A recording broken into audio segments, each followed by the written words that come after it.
nombre del Padre, y del Hijo, y del Espíritu Santo. Amén. Y una vez más hacemos juntos esta oración a San Rafael Arcángel. Decimos: oh bondadoso y espiritual San Rafael Arcángel, hoy te invoco como el patrón de aquellos que están afligidos por cualquier enfermedad, dolencia corporal, emocional y espiritual. En el libro de Tobías, tú hiciste preparar el remedio que sanó la ceguera del anciano Tobit y la liberación del demonio Asmodeo, que atormentaba a los esposos de Sara. Tu nombre significa el Señor sana. Me dirijo a ti implorando tu intercesión en mi necesidad. Y una vez más, en silencio, presentamos esta necesidad delante de Jesús. Y continuamos diciéndole: ruégale a Dios misericordioso que venga a asistirme en mi necesidad y a sanar mi enfermedad y mi dolor. Que el Dios del cielo y de la tierra me dé la fortaleza para perseverar. Enséñame a unir mis sufrimientos con los de Jesús y de María y buscar la gracia de Dios en la oración y la Eucaristía. Deseo imitarte en tu afán de hacer la voluntad de Dios en todas las cosas.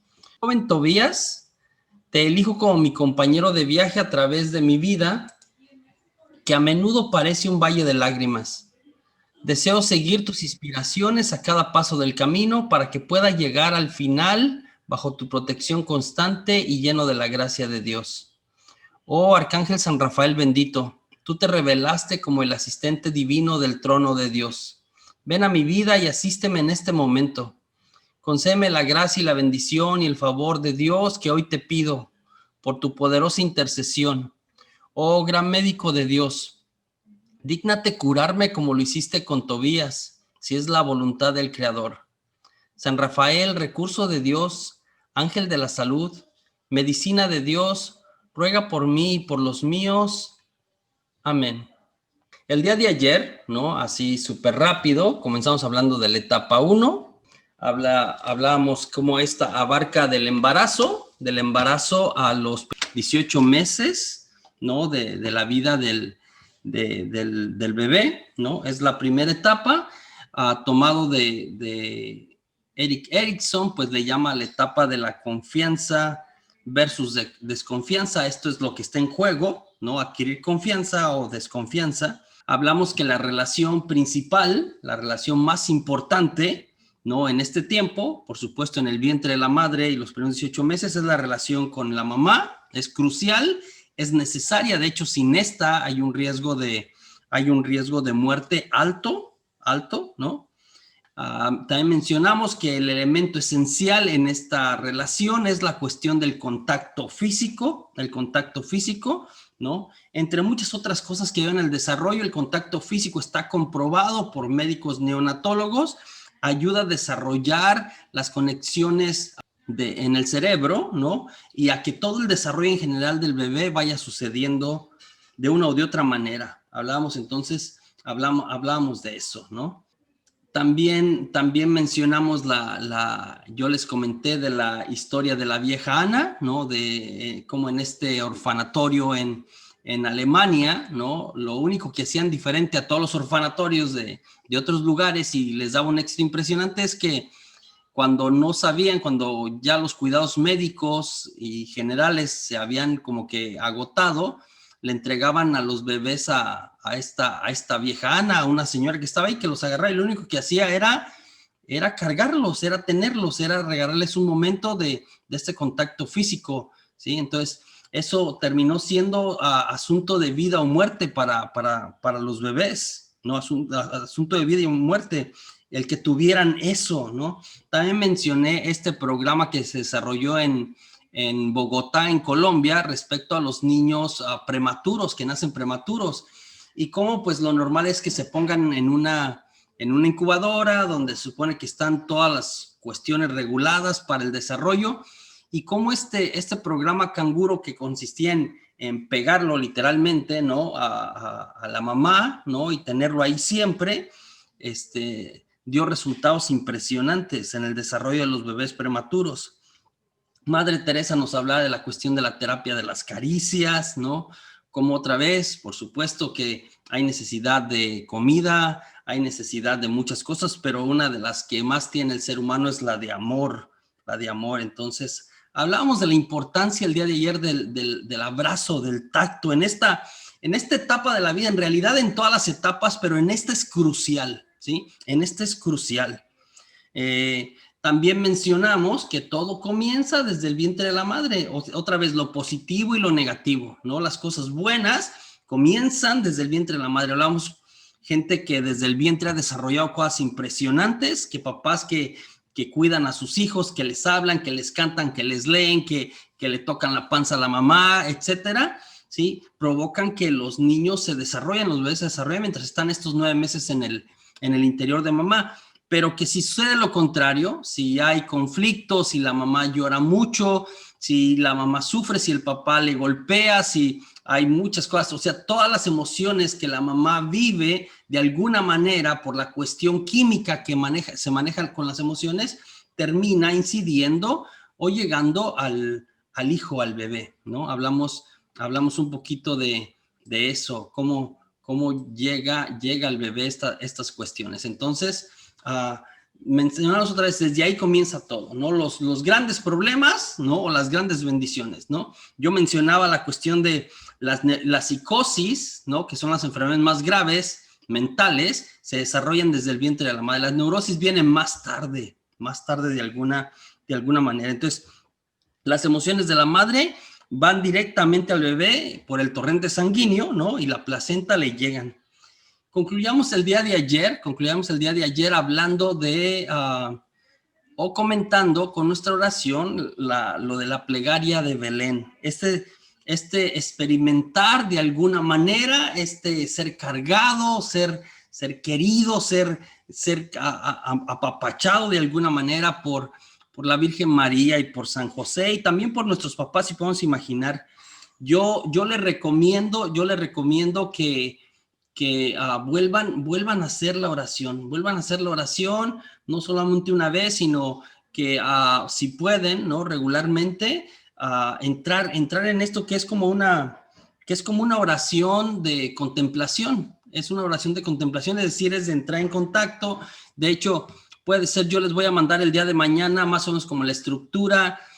Podría ser como que pueden leer el pasaje de Lucas o de Mateo que están al inicio, que habla del nacimiento de Jesús, ¿no? Primero leerlo y luego meditarlo y luego cerrar los ojos y luego irse imaginando el pesebre y luego imaginarse como bebés y imaginar otra vez el amor que María y que José el mismo amor que María y José le dan a Jesús, que lo recibas tú, que imagines recibiéndolo tú. Y estoy casi seguro que si son capaces de entrar en este momento y experimentar eso, van a empezar a recibir bendición otra vez, porque mira, de verdad, al final del día, al final de cuentas, estamos hablando de cuánto hemos sido amados o cuánto no hemos sido amados. Lo que está en juego en la felicidad, en la plenitud, en la realización del ser humano tiene que ver con el amor, literalmente. El amor que recibí o el amor que no recibí, ¿no? Y lo contrario, de hecho, también a este. Entonces, recibir amor de parte de María, de San José, nos va a venir muy bien. Si somos capaces, otra vez algunos podrán, algunos no, de imaginar a nuestros padres, ¿no? También ofreciéndonos amor ahí en el pesebre, también eso irá sanando. Si hay alguna carencia, porque en realidad no sabemos, a veces ahí se revelan cosas, pero no sabemos ir llenando estas carencias de alguna manera. Yo se las envío, yo creo que el día de mañana la estructura, más o menos los textos y la estructura para que puedan hacer ustedes en un momento de oración delante del Santísimo, en su hogar, en un momento de silencio, hacer esta plegaria de Belén, El día de hoy vamos a entrar a la etapa 2. Y la etapa 2, lo que está en juego en la etapa 2 es la autonomía, ¿no? O se desarrolla la autonomía o se cae en la vergüenza. Entonces, estos dos opuestos otra vez, autonomía o vergüenza, ¿sí? El libro nuestro comienza hablando, hacen casi en cada pasaje, a veces yo lo cito, a veces no lo cito, pero en cada pasaje comienza como poniendo una historia que puede relacionarse con el resto de lo que vamos a ver en la etapa. Y Y acá habla de la historia, nos narra la historia de Melvin, un monje distraído, así lo dice literalmente. Melvin, un monje distraído, que yo lo quise representar con este personaje que está aquí. Entonces, la historia que nos presenta el libro en el que está basado el retiro, el de los hermanos Lynn y Sheila Fabricant, ¿sí? Dice que por no haber rezado, ¿no? Pues era un monje distraído, entonces se le pasó rezar sus oraciones, sus salmos, su liturgia de las horas. Entonces traía salmos extras que leer, entonces le dijeron como tienes que leerlos, pues te quedaste dormido, tienes que leerlos, traía salmos extra, y por no poner atención, pues empezó a leerlos, y mientras leía estaba caminando, ¿no?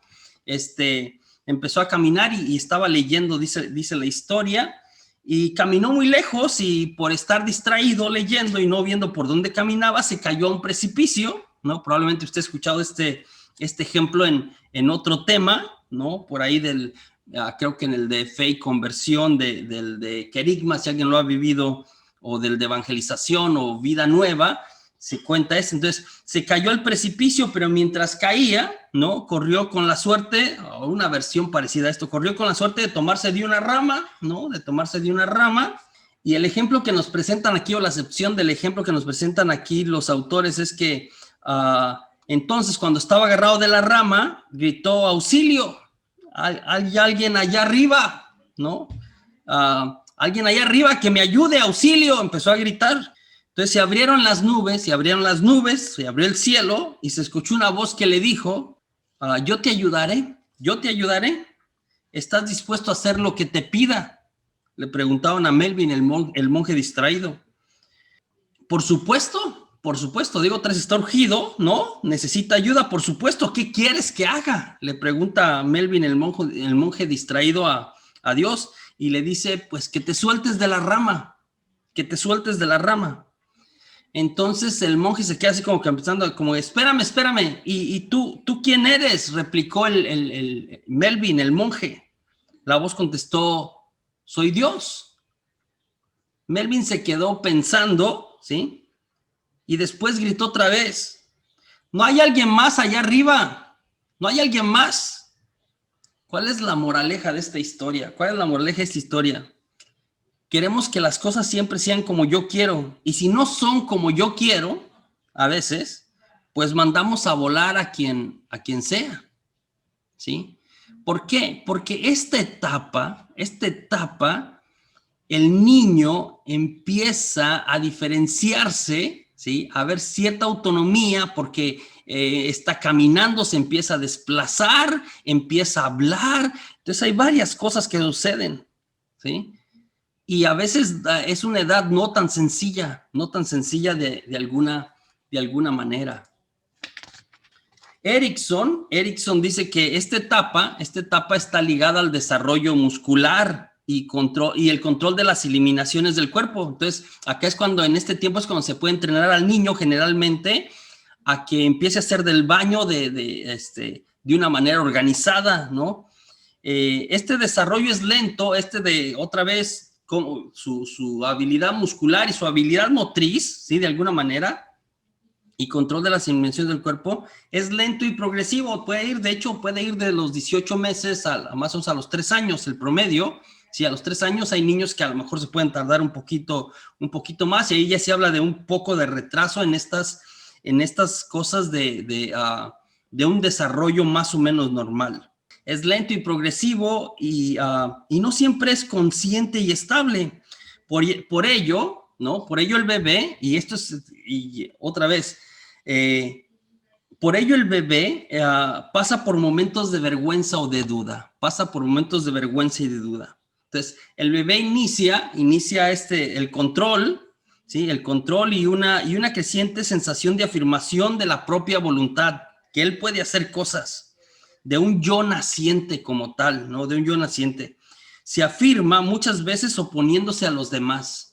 No sé si usted se acuerda, típico los niños en esta edad, que es como que es yo, es puro yo. A veces quieres juntarlo a que jueguen con sus primitos o con el amiguito, con alguien más, y siempre salen peleados. Uno le quita la cosa al otro.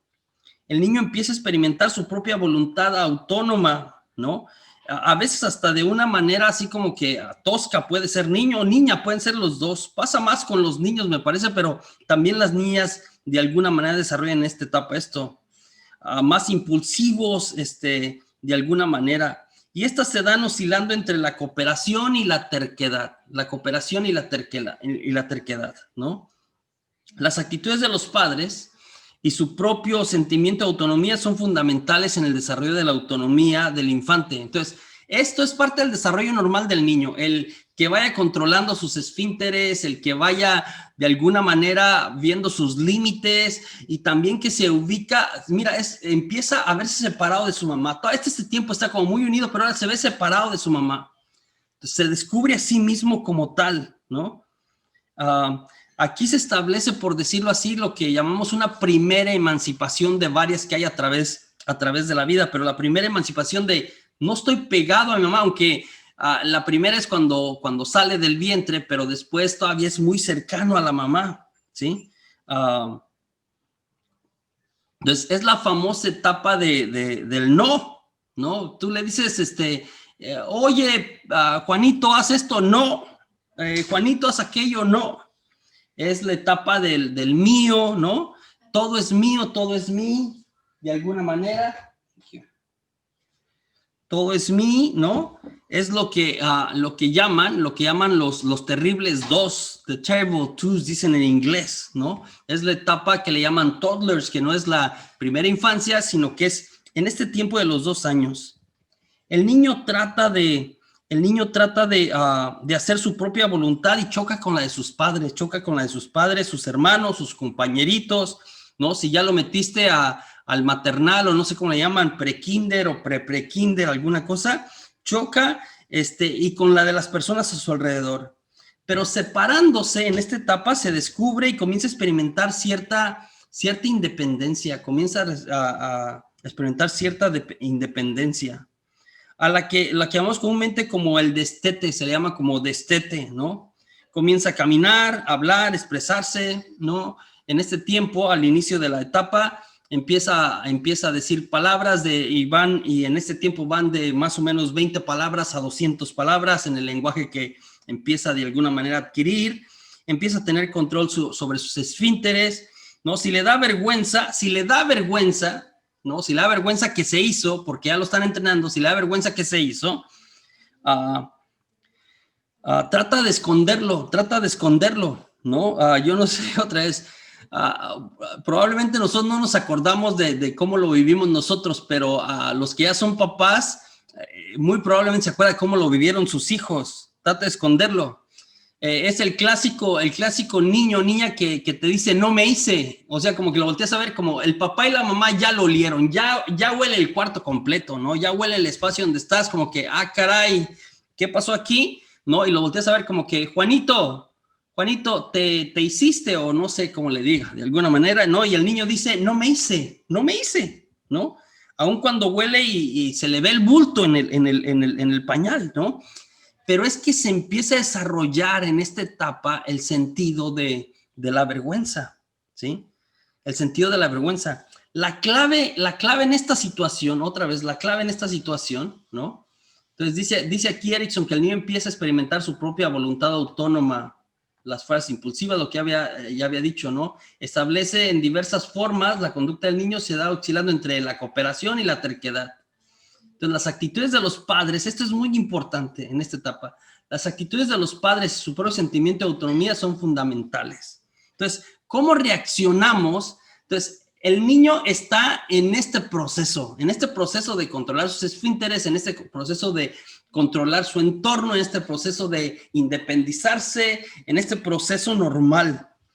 ¿Cómo reaccionan los padres? ¿Sí? Es como que la clave. Y con eso pasamos a la siguiente filmina, la reacción de los padres. Y en nuestro libro encontramos que nos cuentan la historia de Esteban y Mari. Y Esteban y Mari, ¿no? Tenían una reunión familiar. Y de repente, perdieron de vista a su hija Alicia. Tiene una hija de 4 añitos, Alicia, ¿no? La vistieron bonita porque tenían visita, etcétera, con su vestidito así muy bonito, ¿no? Pero de repente, mientras empezaron a recibir y a platicar con la visita, la perdieron de vista, ¿no? Y pues no la encontraban, la estaban buscando como que para dónde ganó, ¿no? Y de repente están en la parte de atrás, supongamos en la parte de atrás de su casa, en el jardín, y la ubicaron que estaba en un rincón como escondiéndose.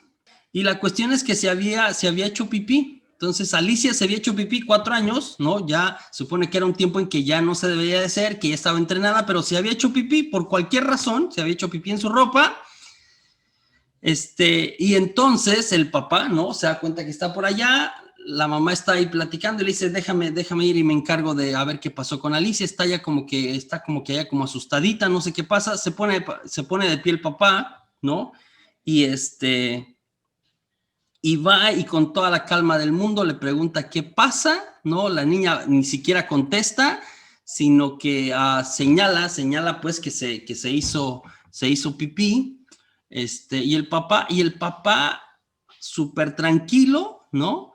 Reacciona y dice, no te preocupes, Lichita, ahorita vamos y te ponemos otro vestidito, todo está bien, no va a pasar nada, a veces sucede esto, venga mija, la cargó, la llevó adentro, ¿no? Y la cambió, le puso un vestido nuevo, ¿no? Y listo, se arregló, ¿sí? Ante la vergüenza, otra vez que es parte de lo que se desarrolla en esta etapa, la reacción del papá es importante. El papá hizo la diferencia. La afirmación es la clave, ¿sí? Esa puede ser positiva, como lo hace Esteban con Alicia, no pasa nada, todo está bien, vamos a arreglarlo, ¿sí?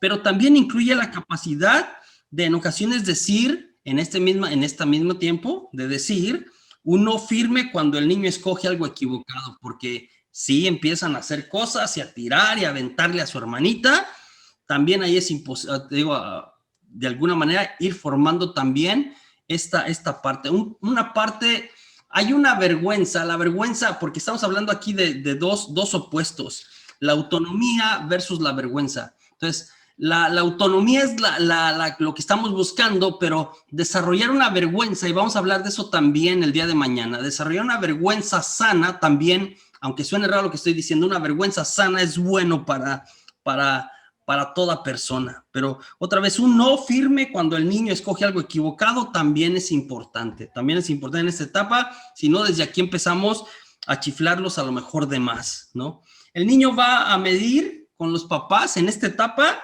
¿sí? Cómo están las aguas. Es parte de su desarrollo. El niño va a hacer eso es parte de. El niño o la niña va a empujar los límites de su voluntad contra la suya, ¿sí? Contra la de sus papás.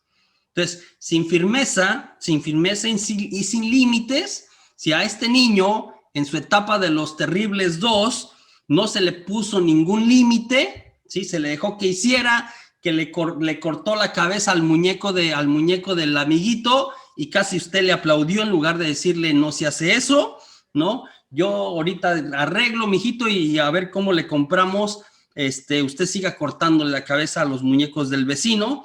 ¿Sí? Si no se le pone límite, si no hay firmeza, entonces este niño cuando crezca se convertirá en un dictador, un chiqueado, ¿no? Chiflado, le dicen en el norte del país, sin límites. Y a la postre, cuando sea un adulto, pues así de manera ya como exagerada o en extremo, pues en otro Hugo Chávez o Fidel Castro o Adolfo Hitler con todo respeto para quien sea también republicano aquí en la sala, otro Donald Trump, ¿no? O otro ya sabes quién, ¿no? En México, ¿no? Ya sabes quién. La familia entera tendrá que responder de ahí en adelante a todos sus dictados. Si usted no pone ningún límite, es bueno poner límites, es bueno que desarrolle la autonomía, que se expanda, que se reconozca de alguna manera, pero es bueno también poner límites, ¿sí? Si no leo, se convertirá si no, se convertirá, este niño se convertirá en un adulto que siempre se quiere salir con la suya. Entonces, en el trabajo, en el matrimonio, en donde quiera que vaya, se va a querer salir con la suya. Incluso en muchas ocasiones, cueste lo que cueste. ¿Sí? Aquí se va a hacer lo que yo digo. Y si no, pues ahí lo van a ver. El libro también nos presenta el ejemplo, el libro que estamos estudiando, saqué esto, nos presenta otro ejemplo para que entendamos esto un poquito más. El ejemplo de cómo Andy y Karen, otro grupo, otros dos papás, ¿no? Tuvieron dos hijos. Primero tuvieron una niña que se llamó Susana y luego tuvieron un niño que se llamó David, ¿sí? Entonces, con su primera hija, ¿no? Con su primera hija fueron otra vez el otro extremo. Un extremo es como China libre, como que haga lo que quiera, como que no le pone límites, ¿sí? Ese es un extremo. 0 límites. El otro extremo es demasiados límites. Lo que yo decía ayer de no lo cargues porque se va a embrasilar, no le des de comer ahorita porque entonces va a tener el horario todo por ningún lado, etcétera, ¿no? Andy y Karen le aplicaron el tratamiento ese del que le hablé, ¿no? De que era todo así como, no, vamos a disciplinar al bebé desde chiquito, que entienda que hay como que tiempos de alguna manera, ¿no? Entonces a su primera hija la formaron así y Susana pues sufrió esto. Y luego de repente, o sea, fue tajante, ¿no? Tajante, esta la vamos a educar, y luego viene al segundo, y a veces pasa mucho en los matrimonios que con el primero somos de una manera y con el segundo empieza como que a relajarse la cosa. Con David decidieron como que no, ya no vamos a ser tan exigentes, y se fueron al otro extremo, ¿sí? A conceder las cosas. David creció de una manera diferente. Sucede porque los padres fueron, o de alguna manera, o fuimos diferentes. Con David pueden decir como que, bueno, enderezaron el camino de alguna manera, pero en este renglón es importante. Y luego también a veces pasa que el papá es de una manera y la mamá es de otra. Eso también pasa bastante y también crea conflicto, ¿no? Si la mamá es consentidora, a veces el papá es rígido. Si la mamá es rígida, a veces el papá es consentidor. También tiene que ver con la historia de cada uno, ¿sí? De cada uno. Pero en esta etapa para nuestros hijos o con nosotros, cuando la vivimos, no sé cómo era con ustedes, a mí me parece que mi papá era más consentidor y mi mamá era más rígida, en mi caso personal, ¿no? Mi mamá era como la que nos disciplinaba porque era la que pasaba más tiempo, la que nos las iba contando, y en la noche le decía a mi papá, y mi papá tenía, sin haber visto nada, que ejecutar lo que mi mamá decía de alguna manera, ¿no? Entonces, en este renglón es importante que la pareja esté de acuerdo. A menudo uno fue educado de una manera y otro de otra, y eso crea conflicto entre los mismos papás, y al final crea conflicto entre los hijos. La clave, entonces, acá, ¿no? En esta etapa entre no poner límites y sí ponerlos, es el equilibrio o el balance adecuado entre la permisividad y la firmeza extrema, ¿sí? Este balance creará una sana autonomía en los niños, o creó en usted o en mí, si se dio, ¿no? Ahora sí que acá aplica el famoso dicho de ni tanto que queme al santo, ni tanto que no lo alumbre. Ni tanto que queme al santo, ni tanto que no lo alumbre. Porque pasa si no hacemos esto de una manera adecuada, entonces le digo, nos botamos por un lado, nos botamos para el otro, y ambas cosas tienen sus consecuencias. ¿No? Y voy a hablar de las consecuencias. ¿Qué pasa cuando no se llevaron las cosas bien en esta etapa en la vida adulta? Sin el trabajo para alcanzar una voluntad sana, los está dejando a sus hijos. Cuando yo no le pongo límites a mi hijo, no se ejercita su voluntad, lo está dejando sin protección para las heridas futuras. Martin Seligman, ¿sí? Este psicoterapista, afirma que el factor principal para que una persona quede o no permanentemente herida, ¿sí?, no parece ser la severidad, ¿sí? Qué tan fuerte te castigaron o no, sino si la gente se siente impotente y fuera de control. La cuestión de la voluntad y la responsabilidad es como que lo que más se resalta. Sin esta cuestión de la voluntad y la responsabilidad, dice, entonces cualquier cosa, otra vez, cuando usted no tiene una buena, no hizo crecer su voluntad de una manera sana, ¿sí? Este es lo que estamos hablando acá. Cuando no se desarrolló de una manera sana la voluntad, entonces cualquier cosa que le pueda venir en su contra, ¿sí? En el resto de su vida, ¿no? En el resto de su vida, terminará por desbaratarlo, ¿sí? Por desbaratarlo, por hacerlo añicos. De ahí la importancia de esta etapa. Esta etapa hace que se construya la capacidad interna de recuperación del ser humano o de quedar vulnerable. Otra vez, mire, todos a través de la vida vamos a pasar muchas cosas, desafíos, situaciones. Ahora mismo estamos pasando todos de alguna manera por estas.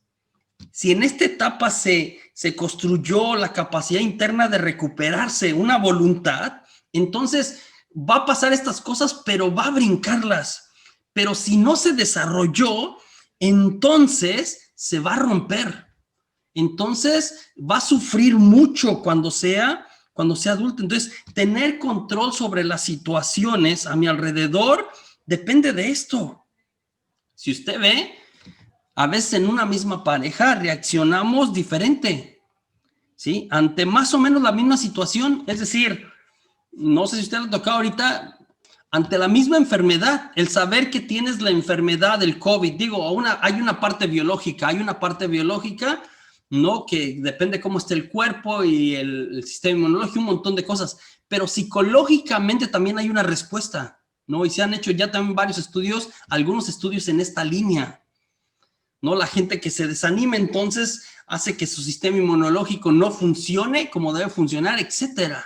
Una misma situación puede ser que reaccionemos de manera distinta. La muerte de un ser querido puede ser que a todos nos va a doler, por seguro, ¿no? Dependiendo qué tan pegados, qué tan cercanos, qué tan emocionalmente unidos estamos a esa persona, a todos nos va a doler, pero también va a haber una diferencia dependiendo de cómo se desarrolló esta etapa cuando usted era niño. Entonces usted va a ver que a veces en una misma familia muere el papá y todos son muy cercanos y alguien se cae en una crisis depresiva terrible y otra persona, o sea, lo llora y todo, pero sigue adelante. Reaccionamos diferente ante más o menos la misma situación y tiene que ver con, de alguna manera, directa o indirecta, con cómo solucionamos esta etapa. Una voluntad sana, ¿sí? Fomenta la salud física y emocional. Una voluntad sana, saber decir cuando es sí y cumplirlo, y saber decir no cuando es no y acatarlo. Una voluntad sana, ¿sí? Yo digo que voy a hacer esto y lo hago. Yo digo que no voy a hacer esto y no lo hago. Una voluntad sana fomenta la salud física y emocional. Una persona que no tiene una voluntad sana se enferma seguido. Un 70%, en un estudio dijeron que un 70% de las enfermedades físicas tiene su raíz en no tener este poder de elegir. Hay gente que es súper indecisa, no puede elegir y se enferma por no poder elegir, ¿sí? No tener autocontrol. El manejo del estrés y los problemas del corazón están íntimamente relacionados con esta incapacidad, ¿sí? Y con los problemas del corazón. Entonces, esta cuestión de la autonomía no queda totalmente resuelta en la infancia, por supuesto, es un primer inicio en esta parte de los terribles dos, sino que continúa desarrollándose poco a poco toda la vida, pero esta es el inicio de.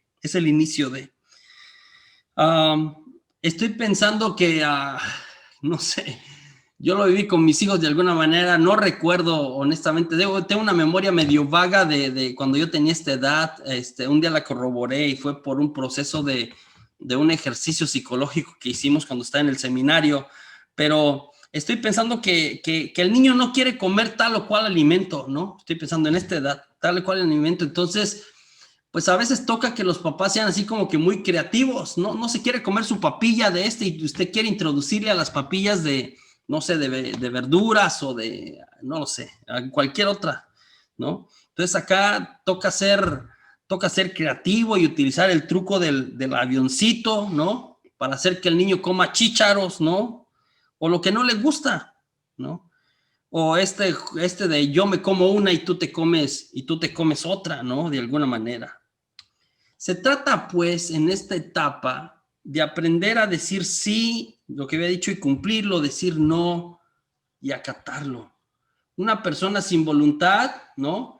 Pues de verdad va a batallarle bastante durante su vida. ¿Qué pasa? ¿Qué pasa cuando usted crece y pasa por esta etapa de los dos, crece en una familia disfuncional por cualquier situación, que de verdad el porcentaje de familias disfuncionales ha ido creciendo bastante con el paso de las décadas? Por ejemplo, una familia disfuncional, por ejemplo, los hijos de un alcohólico, donde, mira, para empezar, por ejemplo, lo que hablábamos de la atención, el amor, el cargar, el contacto. Si la familia, el papá o la mamá son alcohólicos, el problema con crecer en una familia alcohólica es que el alcohólico quiere, demanda y tiene toda la atención. Entonces, si el papá, en lugar de darle amor a sus hijos, pues recibe atención de todo el mundo por medio de esta conducta, ¿no? Los hijos de un alcohólico, un adicto a cualquier cosa, terminan produciendo, ¿no? Dicen nuestros autores, terminan produciendo hacia sus miembros las siguientes 4 actitudes, las que yo les presento aquí, ¿no?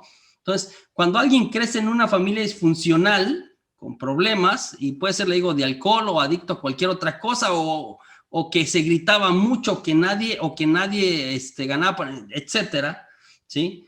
Los hijos tienden a asumir algunos de estos 4 roles, nos dicen los autores, ¿no? Los hijos tienden es decir, algo está mal entre papá y mamá, uno o el otro no cumplen, o los dos a veces, ¿no? No están haciendo bien su rol porque no son maduros o por muchas circunstancias, ¿sí? Si le pasó a ustedes como que, bueno, ¿qué hacen los hijos? Uno asume la actitud del héroe. Hay hijos que asumen, o un hijo generalmente asume la actitud de héroe, a veces de padre sustituto.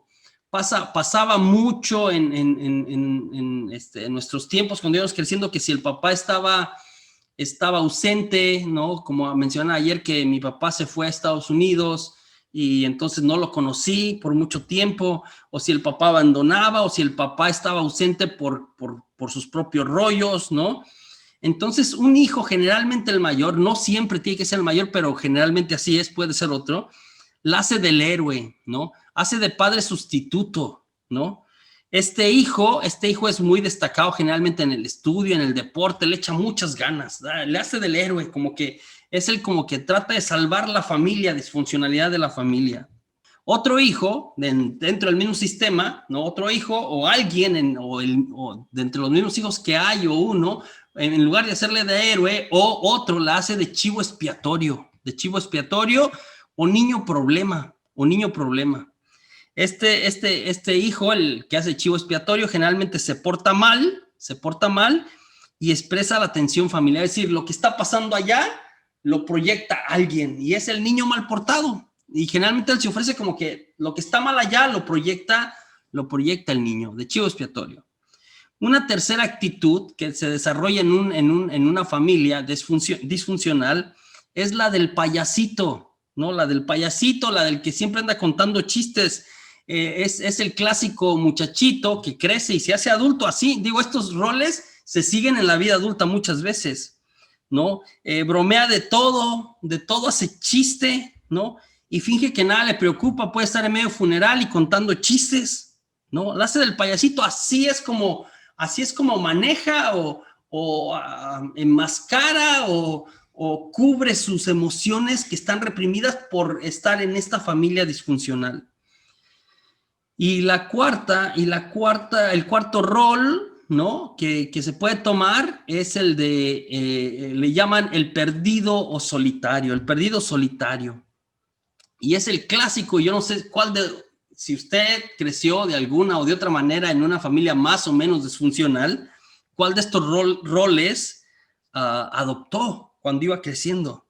El del perdido, el solitario, es el clásico niño que se desvanece, se aísla, se esconde, el que pasa desapercibido. A menudo, a veces, el de medio puede hacerla del héroe, o puede serla también del perdido solitario. También puede hacerle de chivo expiatorio. Generalmente el mayor hace de héroe, ¿no? Los de medio hacen de héroe, o de chivo expiatorio, o de solitario. Dependiendo qué lugar ocupó en su familia, a veces se inclinan más hacia un tipo de rol, ¿no? O de conducta o actitud de alguna manera. En la Biblia encontramos en Lucas 15 encontramos la parábola del hijo pródigo. Solamente el Evangelio de Lucas tiene esto que se llaman las parábolas de la misericordia. No están en ninguno de los otros 3 evangelios, no están ni en Mateo, ni en Marcos, ni en Juan. Solamente Lucas tiene en el capítulo 15, las famosas tres parábolas de la misericordia, porque la misericordia de Dios, sobre todo hacia los de fuera, hacia el que se equivoca, son un tema teológico central importante en el Evangelio de San Lucas. Y todos ustedes probablemente han escuchado esta historia, la historia del hijo pródigo. Es un clásico, es una perla del Evangelio, de alguna manera, por decirlo así, ¿no? La parábola del hijo pródigo. Aunque en realidad, ¿no? Y yo ponía aquí la parábola del hijo pródigo, o es la parábola del hijo envidioso, ¿no? O es la parábola del padre misericordioso, ¿no? Por mucho tiempo la hemos ubicado como la parábola del hijo pródigo, ¿no? Aunque en el contexto histórico de cuando Lucas escribe su evangelio, podría enfocarse tranquilamente. La parábola no tenía la finalidad de resaltar la figura del hijo, lo que hizo el hijo, sino lo que reaccionaba o cómo reaccionaba el hijo mayor. ¿Por qué digo esto?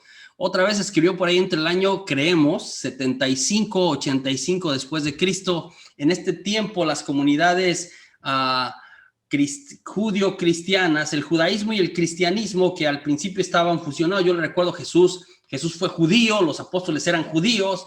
El cristianismo es como que un grupo que se desmiembra, que sale, que brota del judaísmo. Nosotros los cristianos somos una religión judío-cristiana. Nuestras raíces, en muchos sentidos, tienen que ver con el judaísmo, ¿no? Jesús mismo es judío, Jesús no es católico ni cristiano, Jesús es judío como tal, ¿sí? Entonces, pero entre el año 75, 85, 90, al 100, por ahí más o menos, hay un conflicto grande.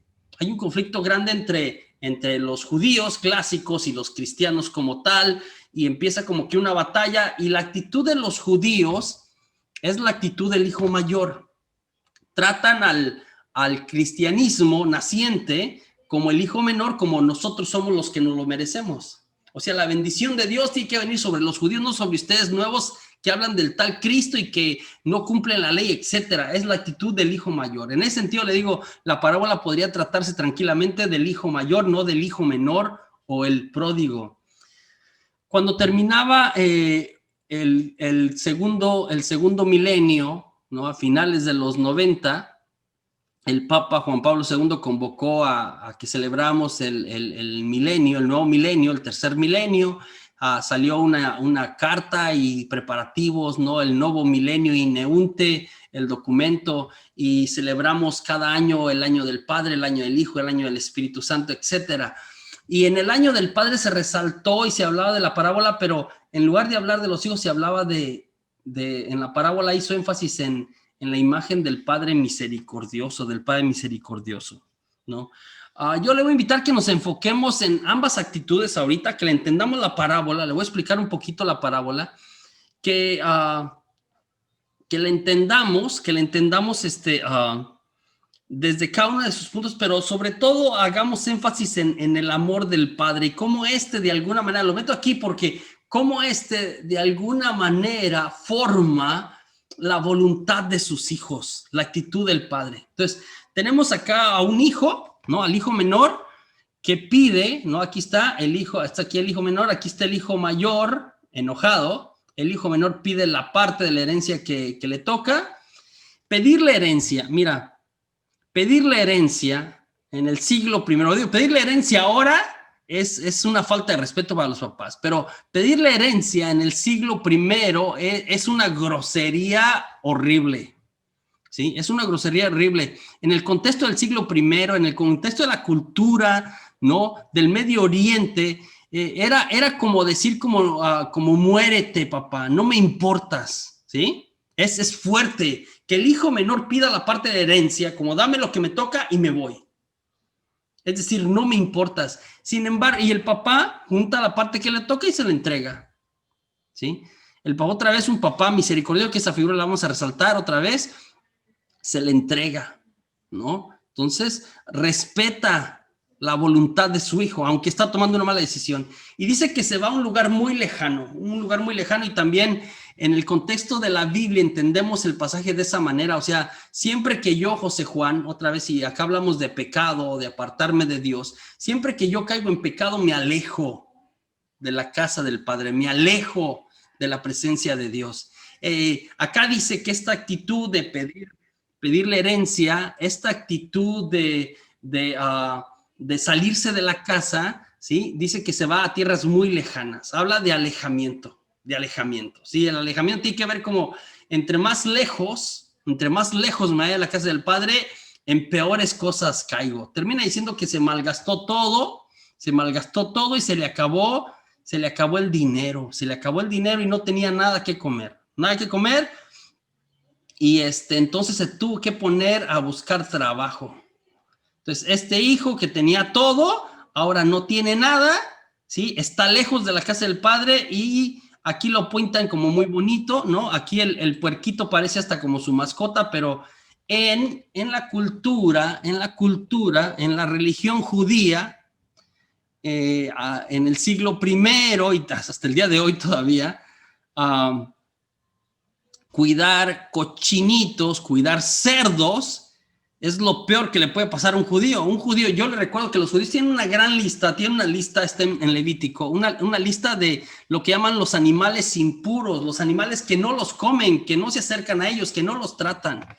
Y casi al fondo de su lista, o sea, lo peor o lo que más rechazan es la carne de cerdo, los cerdos como tal. Los cerdos como tal es como un animal muy despreciable. Entonces, ¿qué nos está diciendo la parábola cuando dice que el muchacho se puso a buscar trabajo y encontró cuidando cerdos? En la mentalidad del siglo primero, esto es como que, o sea, lo peor que te puede pasar es que termines cuidando cerdos como judío. Entonces este muchacho se queda sin nada, pide trabajo, está alejado de la casa del padre, pide trabajo y está cuidando cerdos. Quiere decir que este alejamiento de la casa del padre le ha llevado a caer tan bajo, que lo ha puesto al nivel de los cerdos. Lo ha puesto al nivel de los cerdos. ¿Ah? Terrible. De hecho, más adelante en el relato dice que el muchacho hubiese querido comerse la comida de los cerdos, ahí como que le está viendo indirectamente, ¿sí? Comió la comida de los cerdos, pero ni siquiera eso le permitían. Quiere decir que el muchacho no llegó, y otra vez para el mensaje judío del siglo I no llegó nada más al nivel de los cerdos, que ellos consideran como lo más despreciable, sino que llegó más abajo. Llegó más abajo del nivel de los cerdos.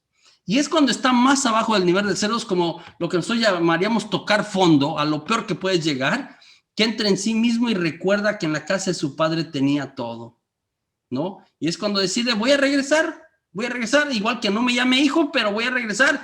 Los trabajadores de mi padre viven mejor que yo, ¿no? Y emprende el regreso, ¿no? El padre que lo espera todas las tardes, ¿no?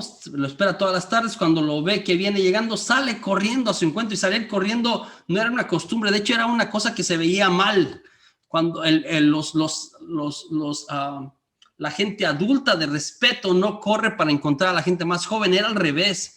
Y acá otra vez, porque nos quiere resaltar eso, Lucas, el papá sale corriendo, rompe con las formas de su tiempo y le da tanta alegría que su hijo regrese y lo recibe, ¿no? Lo manda pedir vestido nuevo, sandalias nuevas, que le pongan un anillo nuevo. Vestir en la Biblia quiere decir regresar la dignidad.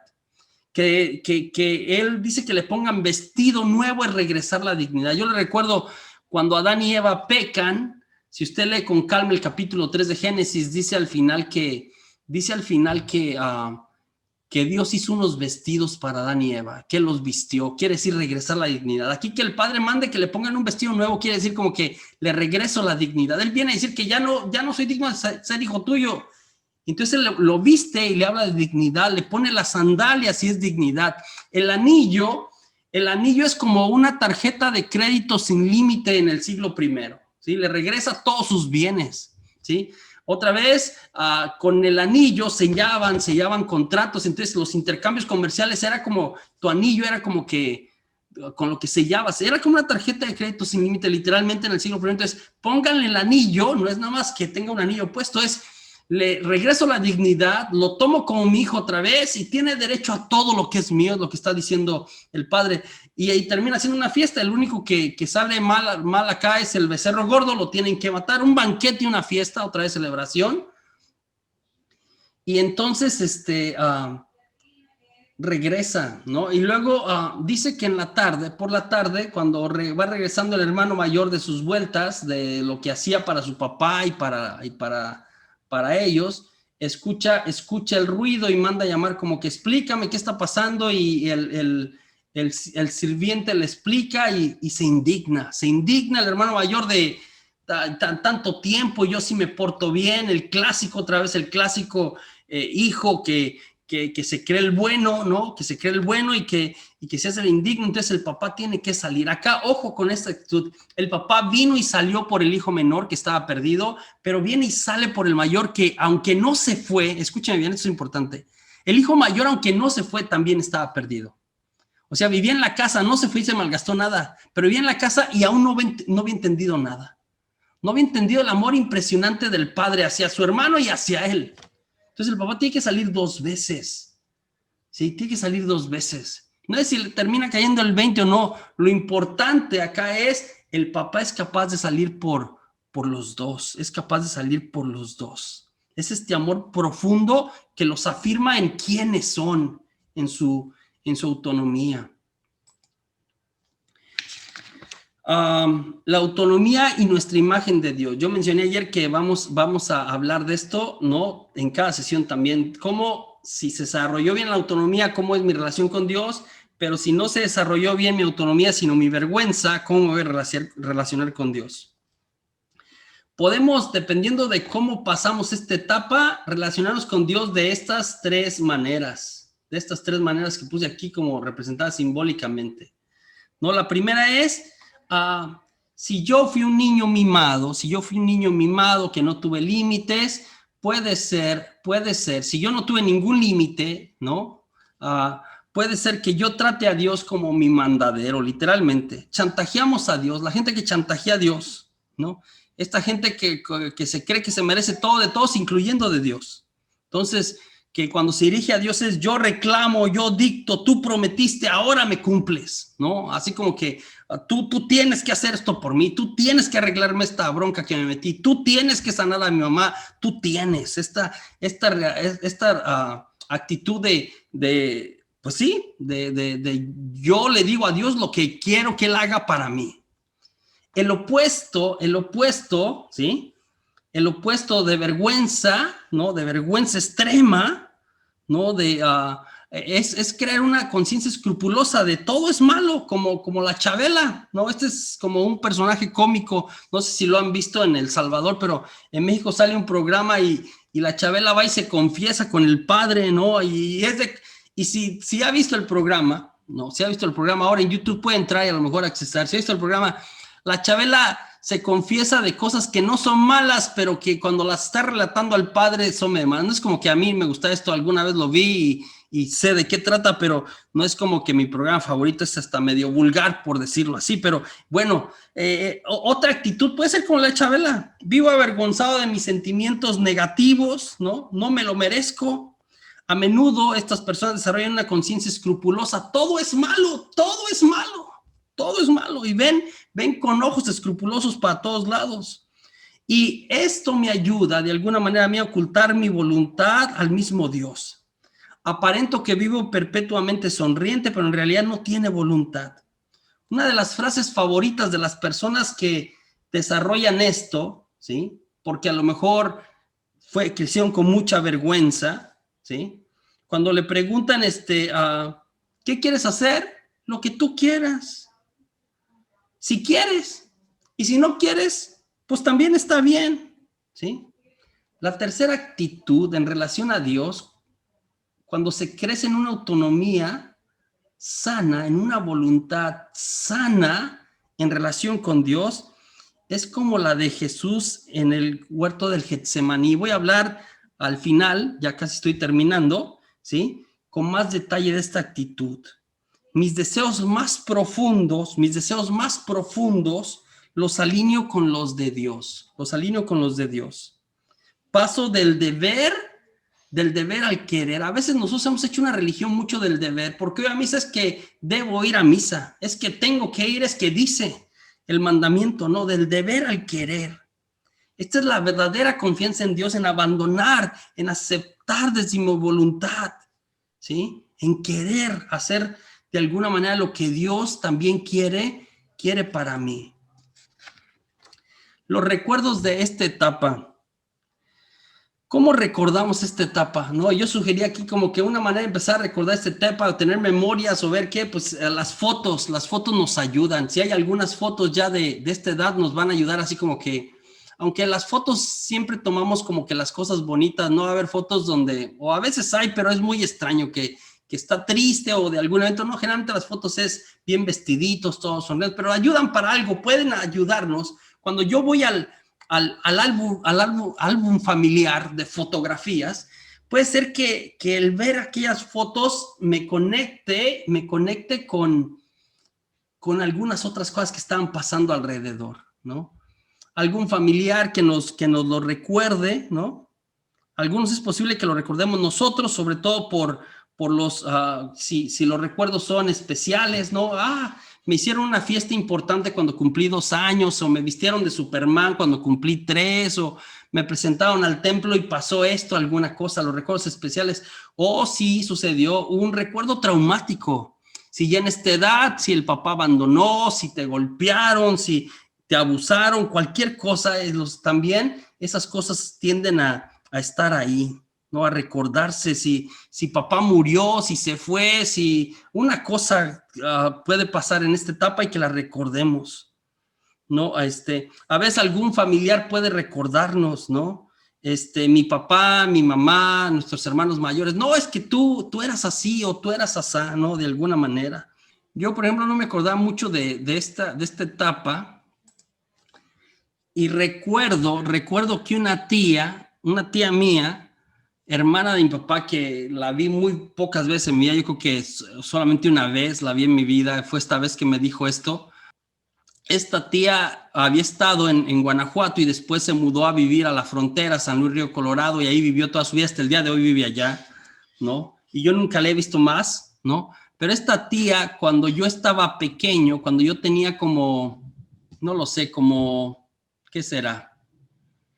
Yo debía haber tenido como unos 2 o 3 años más o menos, 3 años tal vez, que mi tía estuvo en Guanajuato y después ya fue que se fue y regresó como a los 15 años. Entonces, cuando yo tenía 18 años, más o menos promedio, yo ya estaba en el seminario y todo, regresó mi tía Graciela y mi papá empezó como que a presentarnos a todos, ¿no? Entonces, si yo tenía 3 años, a lo mejor estaba mi hermano, el que seguía de mí, que debía haber tenido 2 o 1, ¿no? Y no estaban los más chiquitos, mi hermano y luego mis otras 2 hermanas no estaban. Entonces, mi papá empezó como que a presentarnos como, ¿dónde están los niños? ¿No? Ya estábamos todos, entonces como que este es Sabino y ya había crecido, ¿no? Cuando había venido la tía, Sabino había haber tenido como unos 8 años y ahora tenía 23 o no lo sé, 24, ya se andaba casando, alguna cosa así. Entonces mi papá empezó a presentarnos con la tía como que, mira, estos son mis hijos, ya crecieron, etcétera. Y cuando llegó a mí, recuerdo, esto es una memoria más o menos, tenía yo 18 años cuando me pasó esto. Entonces la tía dijo una cosa que nadie me había dicho, me dijo, ¿a poco este es el niño este es el niño, cuando dijo José Juan, y mi papá muy orgulloso, este es mi José Juan, es el que está en el seminario estudiando para sacerdote, ¿no? El orgullo de mi papá impresionante, ¿no? Y la tía hizo este comentario, la tía Graciela hizo este comentario de, este es el niño que sí iba ya al corral, ¿no? Al corral de mi casa, ¿ya? Y en el corral de mi casa había algunas plantas y la que más crecía, ¿no? Era un limón, teníamos un limón y por eso puse esta imagen. Había un limón grande en la parte de atrás de la casa que nos da limones todo el año y la tía dijo, este es el niño que se pasaba horas abajo del limón, horas abajo del limón.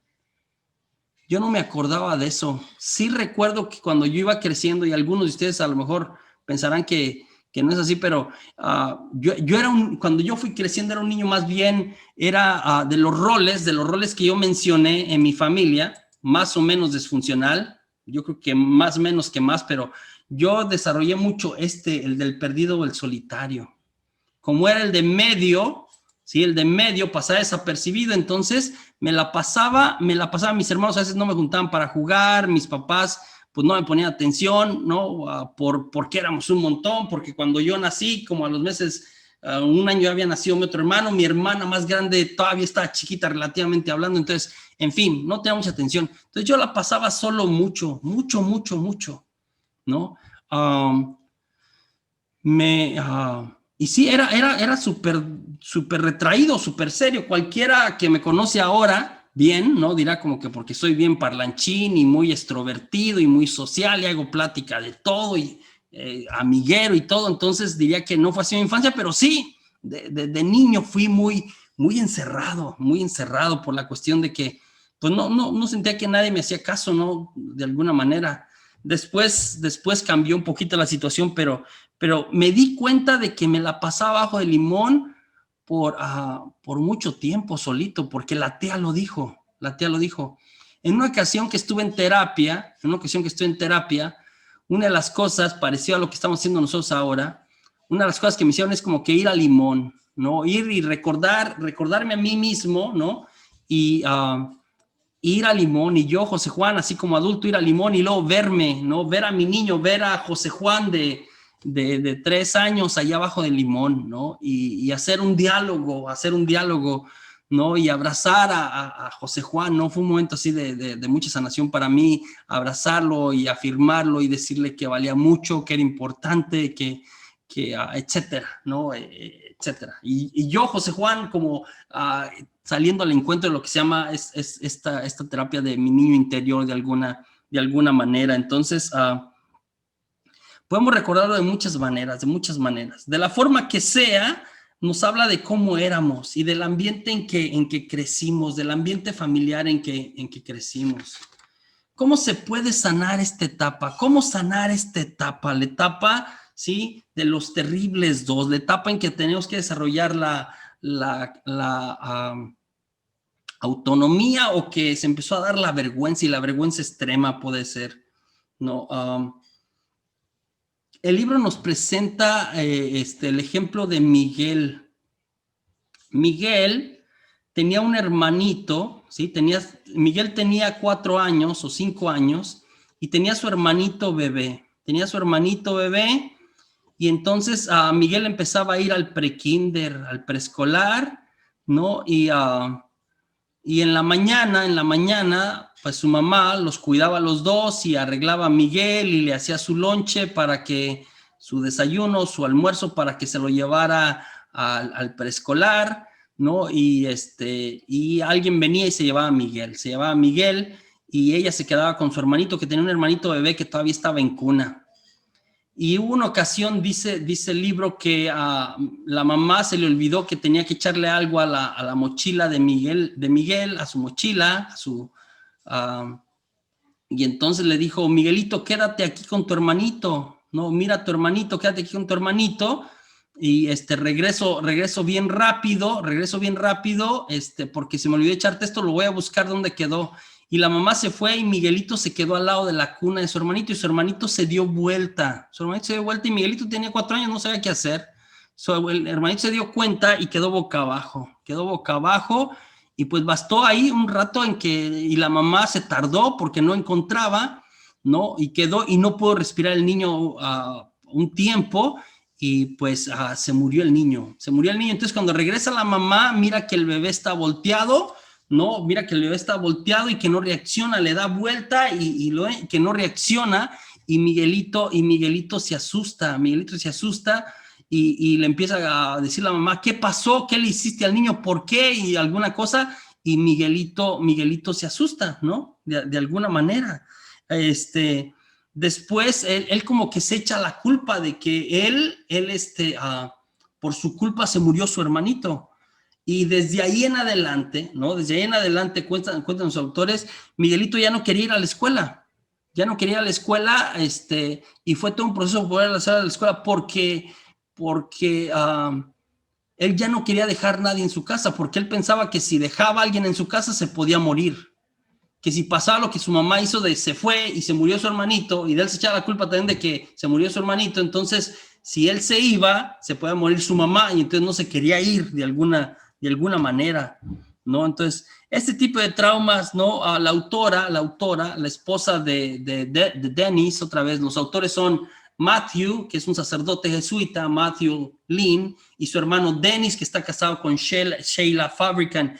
Sheila, ¿no? Y su madre Sheila nos cuenta, cada quien nos va contando su testimonio, cuenta uno, otro testimonio, dependiendo de lo que están presentando. Y en el libro nos habla del de Sheila y su madre, que era como muy fuerte, muy reacia, de un carácter muy fuerte, ¿no? Muy fuerte. Era la clásica señora de que, y aquí puse por eso, aquí esta que hace como de doña Florinda, ¿no? De vas a ver, vas a hacer lo que yo digo, esta señora que está aquí con los tubos, ¿no? Que está enojada. No, te voy a enseñar aquí quién manda, ¿no? Decía Sheila cómo su mamá le decía eso y su mamá abusaba de Sheila, ¿no? Verbalmente, emocionalmente, y también abusaba de su papá. También era, como era con Sheila, era con su papá, recuerda eso Sheila, ¿no? Y yo le digo a la gente las cosas como son, es la típica persona que dice esto, como no tengo pelos en la lengua, ¿no? Como yo le digo a la gente las cosas son. Aparte la manera en cómo atendía o abusaba verbalmente a su padre, fueron marcando a Sheila y su manera de desarrollarse y relacionarse socialmente, ¿no?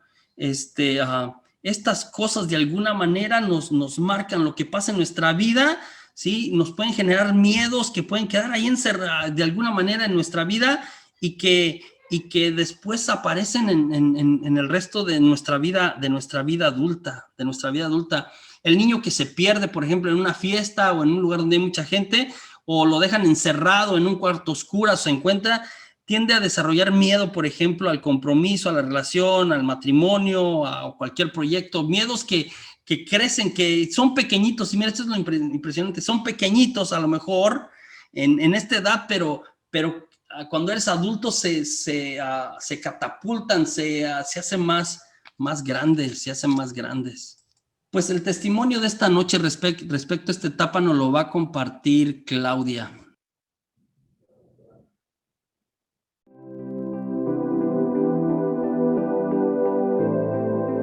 Es el momento de la oración en el huerto del Getsemaní, para que de alguna manera como Jesús alineemos nuestra voluntad a la de Jesús y de alguna manera también a la del Padre, Entonces, yo le recuerdo lo que pasó en el Getsemaní. Jesús, había llegado la hora de Jesús, nos dicen los evangelios. El evangelio de San Juan dice, había llegado la hora y Jesús sabía.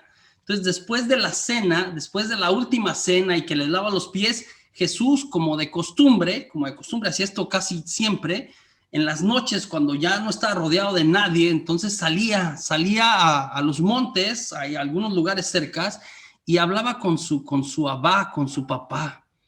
Esa noche, después de la cena, se fue al Monte de los Olivos. Estaba en Jerusalén, el Monte de los Olivos está ahí pegadito, es lo que llamamos la oración en el huerto. Se fue al monte y entonces nos habla, y este es el Jueves Santo de Jesús. De alguna manera, para que también entendamos que, mire, muchos de nosotros en nuestra vida, y otra vez va a ser dependiente de cómo hayamos vivido la etapa 2, pero en nuestra vida todos vamos a tener en otro momento nuestro Jueves Santo. cómo manejamos eso delante de Dios va a depender de cómo lo vivimos, cómo vivimos esa etapa, si la vivimos de manera sana o si no fue de manera sana, ¿no? Jesús es capaz esta noche, ¿no? Porque, y yo explico cuando hablo con mucho más detalle, esto es, Jesús sabía lo que le venía, estaba consciente, él sabe que llegó la hora, de hecho empieza a orar y empieza a sudar y tiene mucho miedo. Jesús de hecho no tiene miedo, Jesús tiene pavor. Jesús es capaz de ver lo que va a pasar. Yo creo que también Jesús había visto, ¿no? En su tiempo, otra vez, mientras creció de adulto, la cuestión de la crucifixión, o sea, era una manera de matar y dar escarmiento a la gente. Entonces, yo creo que Jesús en algunas ocasiones en su vida adulta vio gente crucificada porque los crucificaban a lo largo de los caminos para que la gente los viera, o en montes para que la gente volviera a ver. Era una muerte vergonzosa, pero también era como de escarmiento y como para hacer asustar a la gente. Lo utilizaban mucho los romanos. Y esta noche, la noche que Jesús está en Getsemaní, es capaz de ver lo que le viene, es capaz de ver lo que le van a hacer. Entonces Jesús había visto esto, pero también, bueno, están las escrituras. Si usted lee con calma el profeta Isaías, en la tercera parte del profeta Isaías, habla de todo lo que Jesús iba a sufrir. Entonces, cuando está en el monte, él sabe que la hora ha llegado, la hora de que va a pasar este trago amargo, la hora de que lo van a apresar, lo van a procesar, lo van a flagelar, no va a cargar con la cruz y va a morir en la cruz. De esta manera, otra vez, la muerte en la cruz en el siglo I, a través incluso de la historia de la humanidad, es una de las muertes más sangrientas, más dolorosas, más vergonzosas. Los crucificaban desnudos, era como hasta hacer una mofa, una burla. Aparte que el dolor es impresionante, hay varios estudios de cómo era el sufrimiento terrible en una crucifixión. Entonces, Jesús en el Getsemaní, en el Jueves Santo, es capaz de ver lo que va a sufrir, y empieza a temblar, empieza a sudar, le empieza a salir hasta sangre, ¿sí? Le empieza a salir sangre y y esa noche él cuando está así como atormentado, ¿sí? Y de alguna manera una última vez tentado por el demonio, ¿no? A renunciar a eso, Jesús, es capaz de decirle al Padre, Abba, papá, que si es posible, aparta de mí este cáliz o esta copa. Se refiere a lo que va a pasar. La copa, la cuarta copa, ¿no? Que habla la Biblia, es lo que le va a pasar. Si es posible, aparte de mí esta copa, pero que no se haga mi voluntad, sino la tuya. Que no se haga mi voluntad, sino la tuya. Es capaz de someter su voluntad a la del Padre, ¿sí? Y no digo con todo el miedo y todo, pero en confianza total con el Padre. Esto no es una cosa fácil en la vida cristiana. Esto no es una cosa fácil en la vida diaria. A veces nos suceden cosas terribles en la vida y a veces no sabemos cómo procesarlas. A veces nos resistimos a ellas. A veces le reclamamos a Dios. A veces nos peleamos con Dios. A lo mejor hasta algunos ahorita estamos viviendo eso de alguna manera. Algunos a lo mejor han escuchado, que han estado conmigo en otras ocasiones, este testimonio de lo que pasó con mi hermana, o lo que sigue pasando, de hecho, con mi hermana Diana, de alguna manera.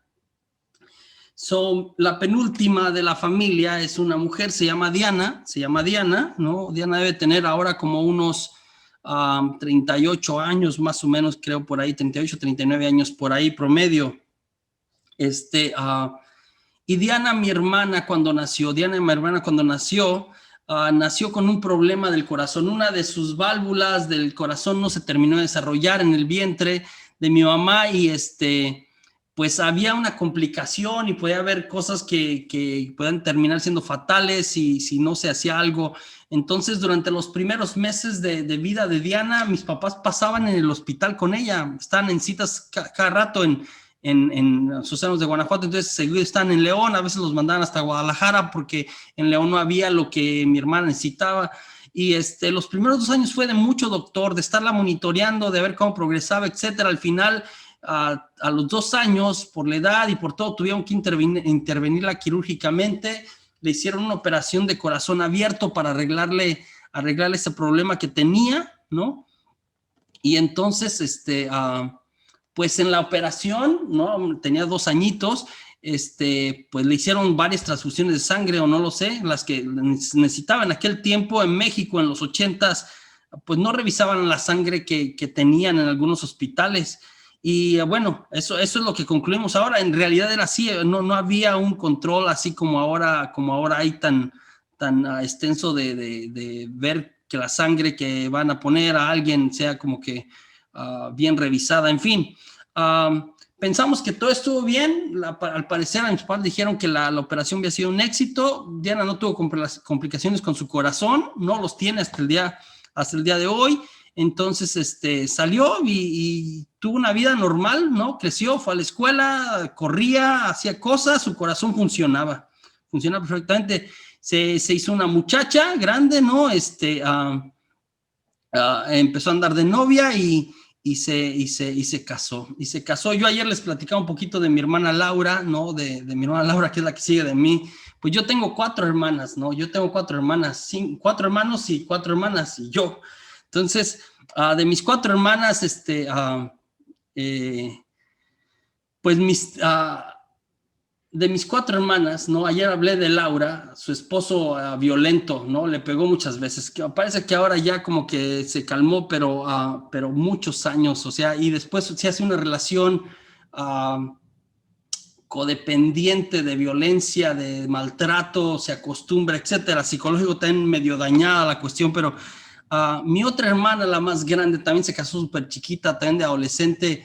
Y mi cuñado también era muy borracho y también se drogaba y era menos violento, pero sí, a veces cuando estaba drogado empezó a hacer cosas extrañas.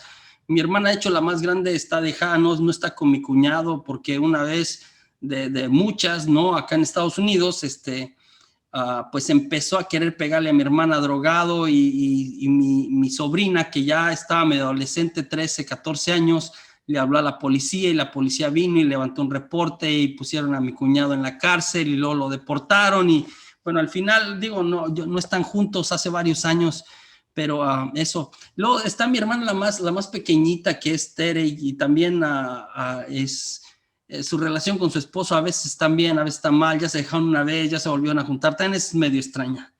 Diana tenía, pues, se terminó casando con Miguel se llama mi cuñado, y un buen muchacho. Yo creo que otra vez de mis 4 cuñados, el mejor de mis 4 cuñados es Miguel.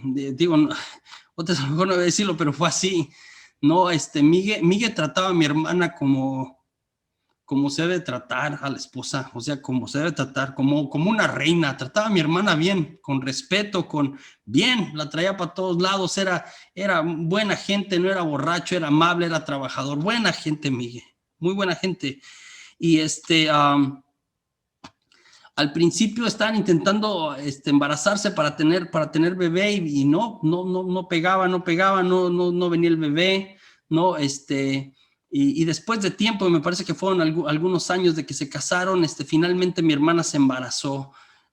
Mi hermana se embarazó y fue un embarazo medio complicado, ¿no? Al principio no tanto, pero progresivamente como fue avanzando fue más complicado. Hacia el final le dio preeclampsia, se complicaban mucho las cosas y terminó en el hospital. Corría riesgo, de hecho, en el parto ella y también el bebé, dijeron los doctores. Al final nació el niño y nació bien, Juan Pablito, ¿no? Juan Pablito ahorita tiene como unos 8 años. Nació Juan Pablito, que le pusieron así en honor al Papa Juan Pablo II. Nació Juan Pablito y mi hermana se puso muy mal, entonces tuvieron que hacerle varios estudios y entre los estudios que le hicieron, ¿no? Pues resultó que la encontraron porque se complicó muchas cosas, estuvo como 3 semanas después del parto en el hospital, que tenía hepatitis C, y que ya tenía cierto daño en su... ya tenía algún daño en el hígado, entonces, y por eso fue parte de las complicaciones, de hecho, en fin. La dieron de alta, empezó a mejorarse, pero le dijeron que tenía hepatitis C y que tenía que empezar a tratarse porque de otra manera se le iba a dañar el hígado y después progresivamente podía incurrir en cirrosis y luego, o sea, le echaron toda la historia de todo lo que podía pasarle, ¿no? Entonces, empezó con un tratamiento que le bajaba las plaquetas y le causaba varias otras cosas. Le ayudaba a bajar las unidades, porque creo que sí le decían las unidades de la cuestión de la hepatitis, de lo que tenía, pero por otro lado le hacía mucho daño a sus otros órganos y la ponía muy mal, también con la cuestión de su sangre, etcétera. Total que encontraron que el tratamiento que había en ese momento, estoy pensando hace casi como ya, le digo 8 o 9 años, 9 a 8 años, no, como 6, 7 años, el tratamiento que tenía, había algo en el medicamento que le causaba una reacción alérgica a mi hermana, que le causó una reacción alérgica a mi hermana, y entonces tuvieron que suspender el tratamiento. Pues Diana iba a sus terapias, iba a que la viera el doctor y todo, y después cuando le suspendieron, pues empezó otra vez a ponerse un poquito mal, a complicársele un par de cosas, ¿no? Aparte que había quedado muy débil, entonces, en este tiempo que iba, empezó a conocer muchas personas que tenían pues el mismo problema que ella y que estaban en tratamiento, y algunas que se complicaban mucho. Entonces empezó a conocer gente que las miraba en esta quincena que iba al doctor, y la siguiente quincena que tenía cita otra vez, o el siguiente mes, ya no estaban las personas, ya había muerto, etcétera. Entonces, cuando le suspendieron el tratamiento a Diana en ese tiempo, había días que se ponía muy triste, que le daba como una especie de depresión, ¿no? Temporal, y se ponía muy triste y lloraba, y entonces le decía a Miguel, mi cuñado, que pues que me voy a morir, ¿no? Cuando se ponía muy triste, me voy a morir, tú vas a cuidar a Pablito, lo cuidas bien, ¿no? Etcétera. Se despedía a mi hermana cada vez que le entraba la depresión, se despedía, y resulta que hace como más o menos 4 años, ¿no? 4 años por ahí, yo estaba en Iowa en una misión, ¿no? En mayo, en un Pentecostés que invitaron a predicar un fin de semana, y me acuerdo que me habló mi hermana por ahí del miércoles, antes de irme a la misión, me fui como el jueves, y me habló y me dijo, ¿sabes qué, José? Miguel se puso mal y lo llevamos al hospital. Y yo como que, ¿qué tiene? Porque era súper saludable, era deportista, jugaba fútbol, era árbitro, o sea, no tomaba nada, o sea, no era enfermizo, nada, y de repente que se puso mal, que le dolían las rodillas, y luego le dolían no sé qué más, entonces que lo llevaron al doctor, y entró el miércoles, ingresó al hospital el miércoles, y lo dejaron ahí por observación el miércoles, el jueves empezaron a ver que se le complicaron, y que algunos de sus órganos internos como que medio le empezaron a fallar. El viernes descubrieron que era una bacteria, creo, eso fue lo que dijeron el viernes, que tenía en la sangre. Entonces el viernes le hicieron diálisis, le cambiaron la sangre para ver eso hacía que pudieran tratarlo de las demás cosas que se le empezaron a complicar. Yo seguía hablando con Diana, ¿no? Ella me hablaba todos los días, me mantenía al tanto. Yo estaba en la misión, me acuerdo que le empecé a decir a la gente, ¿no? Pues yo me dedico a esto de trabajar en la iglesia y dar retiros desde hace muchos años, entonces conozco mucha gente, mucha gente le decía como que ore por mi cuñado, está enfermo, ¿no? Como que se está complicando, no sé, pero él es fuerte, está joven, tenía 34 años, Miguel, entonces, el sábado ven que otra vez la sangre ya está invadida, está mal otra vez, le empiezan a fallar los pulmones, entonces por la noche del sábado le da como que un paro respiratorio y lo regresan, y le empieza a doler mucho los pulmones y está mal, y el domingo le proponen a mi hermana pues conectarlo al respirador, ¿no? Lo decimos entubarlo, ¿no? Entubarlo, pero el doctor le dice, pero si lo entubamos, o sea, el riesgo es de que, pues que ya no regrese, que ya ahí termine, ¿no? Las posibilidades se van agotando, y mi hermano no quería entubarlo, ¿no? No quería entubarlo, no quería firmar, y Miguel le dijo, por favor que me entuben, porque ya le molestaba mucho, él de hecho él lo pidió, y al final lo entubaron, pasó la noche del domingo, al parecer el lunes amaneció, o sea, crítico pero estable, en estado crítico pero estable, y mi hermana me habló así como amaneció todavía y ahí está dando la batalla, sigamos orando, y pues nada, al mediodía murió Miguel, mi hermana me habló el lunes al mediodía, murió Miguel, y entonces, híjola, pues yo me pegué un round con Dios, un round bueno. Mire, yo he visto muchos milagros, de verdad, muchos milagros. situaciones súper complicadas y de muchas cosas, y que Dios me ha permitido ser testigo de estas cosas, de, no sé, de cáncer en etapa terminal, y que se ora por la gente y que la gente se sana de verdad, que desaparece el tumor, que la persona está sana, que está limpia, o de situaciones así de que ya está desahuciada la persona y se ora por la persona y la persona se recupera. Había visto muchos milagros, yo era testigo y predicaba esto: el Señor es poderoso y el Señor es misericordioso y puede sanar. Usted nada más tenga fe y el Señor lo va a hacer. Y ese día cuando Diana me dijo que había muerto Miguel, pues se me vino a la cabeza muchas cosas, y me acuerdo que en mi oración le decía a Dios así como que Dios, no entiendo nada. Dios, no entiendo nada. Mi hermana está enferma. De hecho, en ese momento pensé como que mi hermana no está bien, también está en riesgo. ¿Quién se va a quedar con Pablito? ¿Quién va a cuidar a Pablito? Dios, ¿qué onda? O sea, ¿cómo haces esto? ¿Cómo? Pero no dije haces esto, dije, ¿cómo permites esto? Te estaba pidiendo, necesitábamos que Miguel estuviera bien. Me causó un momento así como de mucha crisis, o de una crisis fuerte en mi fe de alguna manera. En ese momento estaba perturbado, no entendía, le preguntaba a Dios así como que no entiendo, de verdad, explícamelo, no entiendo por dónde va la cosa.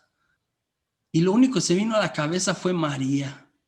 O sea, en medio de la oración lo único que se vino a la cabeza fue María, y fue María sosteniendo el cuerpo de Jesús. Esta imagen de la piedad se vino a María cuando le entregan a Jesús, cuando lo bajan de la cruz, y que María no entendía nada, Cuando le dijeron que iba a tener un hijo, le dijeron que era el Hijo de Dios y que iba a traer un reino y una paz y muchas cosas, y vio que Jesús hizo eso, y ahora lo tenía en sus manos, y estaba muerto, y había muerto como el peor desalmado que existiera. María no entendía nada. El único consuelo en ese momento que me dio Dios por medio fue eso de como volteé a ver a mi madre. A veces hay cosas que no entendemos en nuestra vida, que pasan y que no entendemos de verdad, y que nos toca decir como Jesús: si es posible, Señor, aparta de mí este cáliz, pero que no se haga mi voluntad, sino la tuya. O como María, ¿no? Que cuando le preguntaron si quería ser madre de Jesús, aún arriesgando su vida, dijo: hágase en mí según tu palabra. Y dijo: hágase en mí según tu palabra. Y dijo: hágase en mí según tu palabra cuando tenía a Jesús en sus brazos muerto. Hay esta oración que se le atribuye a un doctor que se llama Reinhold Niebuhr, de la Unión Teológica, del Seminario de la Unión Teológica en Nueva York. Aunque hay varias personas que de alguna manera es la famosa oración de la serenidad. Generalmente la tenemos y la decimos hasta aquí, es como el que la versión breve, pero la versión completa es esta. Le voy a pedir que una vez más vamos a entrar en oración para cerrar nuestra noche, que incline su cabeza. Nos ponemos en la presencia de Dios, le reconocemos una vez más. Le voy a pedir que respire profundo, si puede cierre sus ojos este momento. Reconocemos una vez más que Dios está siempre con nosotros, ahí en su hogar, justo ahí en su hogar. Él camina con ustedes, camina conmigo. Le agradecemos este día, le bendecimos. Y esta noche queremos presentarle a Dios cualquier herida que hayamos pasado, o tristeza, o dolor, o situaciones que de alguna manera marcaron esta etapa en nuestra vida cuando éramos pequeñitos, cuando empezamos a explorar, cuando empezamos a descubrirnos como tal, como niños separados de nuestros padres, cuando empezamos a empujar los límites, a empujar cosas, a sabernos nosotros mismos, a separarnos en esta etapa. Si alguien pasó algo como lo que le sucedió a Claudia, de que perdió a su papá en esta etapa, si a alguien le sucedió alguna cosa también en este tiempo.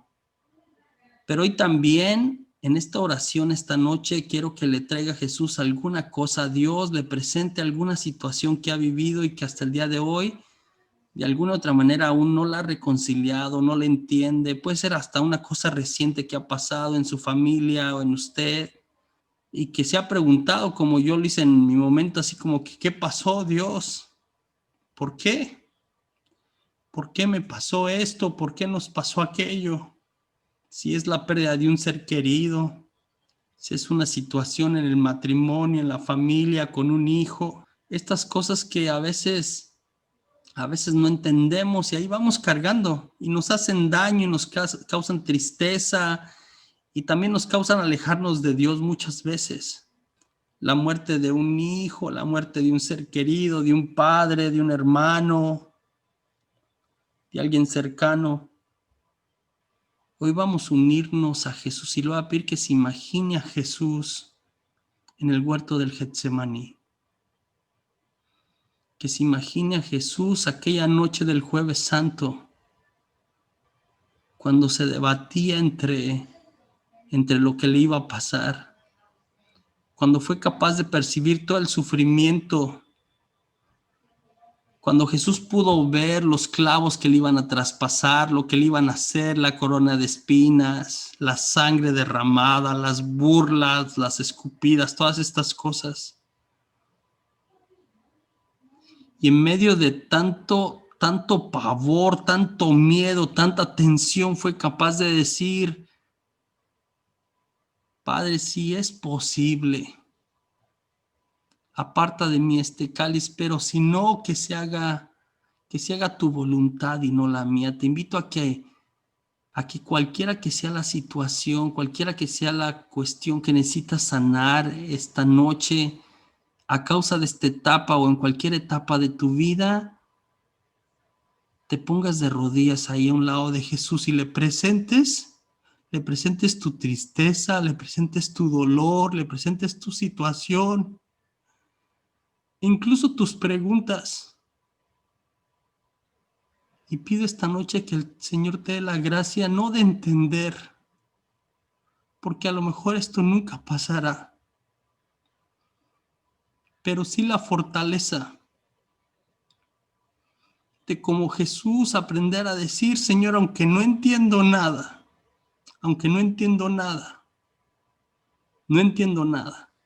o como María, hágase en mí según tu palabra.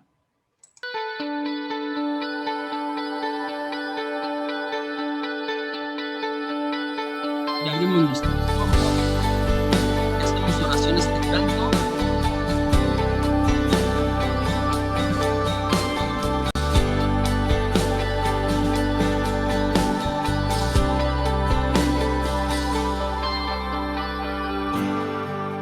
La tristeza invadía su alma,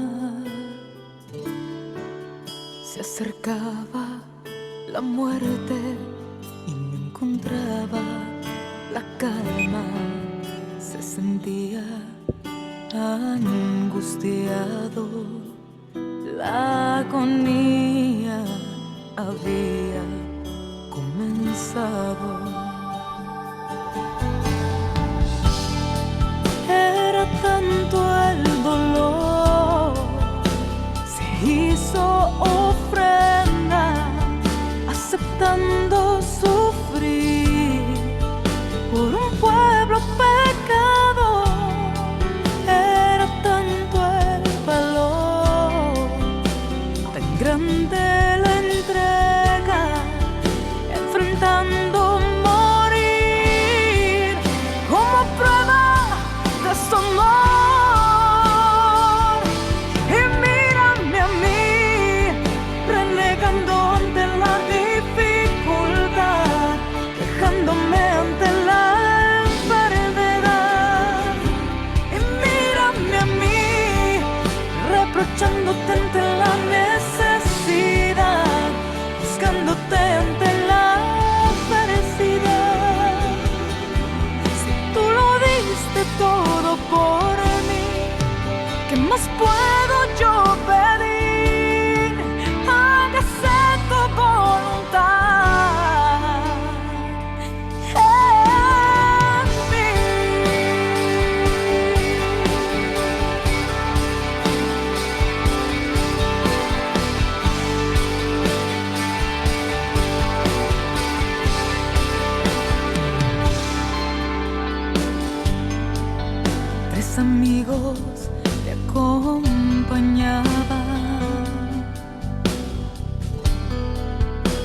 camina adelante, para orar se apartaba, y aunque lo vieron desamparado, sus amigos dormidos se quedaron. Oh, era tanto el dolor, se hizo ofrenda, aceptando sufrir por un pueblo pecador. Era tanto el valor, tan grande la entrega, enfrentando morir como prueba de su amor. Y mírame a mí, renegando ante la dificultad, quejándome ante la enfermedad. Y mírame a mí, reprochándote ante la necesidad, buscándote ante la adversidad. Si tú lo diste todo por mí, ¿qué más puedo yo pedir? Y mírame a mí, renegando ante la dificultad, quejándome ante la enfermedad. Y mírame a mí, reprochándote ante la necesidad, buscándote ante la adversidad. Si tú lo diste todo por mí, ¿qué más puedo yo pedir? Hágase tu voluntad en mí, en mí.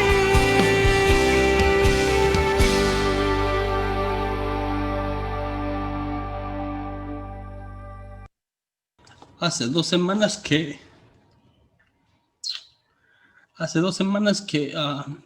la esposa de mi hermano, el más chiquito, Javier, está en el hospital en terapia intensiva con complicaciones de COVID. Se ha visto súper grave. Ahí sigue, pero sí ha estado a punto de... Sí está súper complicado su caso. Está conectado al respirador y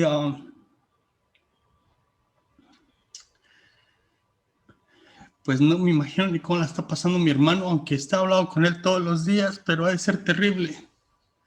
Antier me habló para decirme que le están diciendo de firmar si en caso de que su esposa fallezca, si la resucitan. Creo que estaban está conectada por el respirador a través de la boca, que se lo querían hacer con una traqueostomía a través de aquí, ¿no? Tienen una niña chiquita, también no podían tener hijos, tardaron como unos 10 años de casados y finalmente mi cuñada tuvo una niña, va a ser 4 años apenas, se llama Maite, la niña. Y ahorita pues estamos orando otra vez.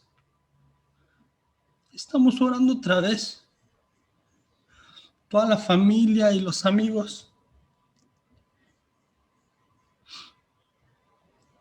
Una vez más pidiendo un milagro, pero también pidiendo fortaleza por cualquier situación. Le voy a pedir que ahí junto conmigo, desde su propia historia, desde sus propias situaciones, hagamos esta oración para terminar el día de hoy. Y decimos juntos: Dios, concédeme la serenidad para aceptar las cosas que no puedo cambiar, el valor para cambiar las cosas que puedo cambiar y la sabiduría para conocer la diferencia. Viviendo un día a la vez, disfrutando un momento a la vez, aceptando las adversidades como un camino hacia la paz, pidiendo como lo hizo Dios en este mundo pecador tal y como es, y no como me gustaría que fuera. Creyendo que tú harás que todas las cosas estén bien si yo me entrego a tu voluntad. De modo que pueda ser razonablemente feliz en esta vida e increíblemente feliz contigo en la siguiente. Amén.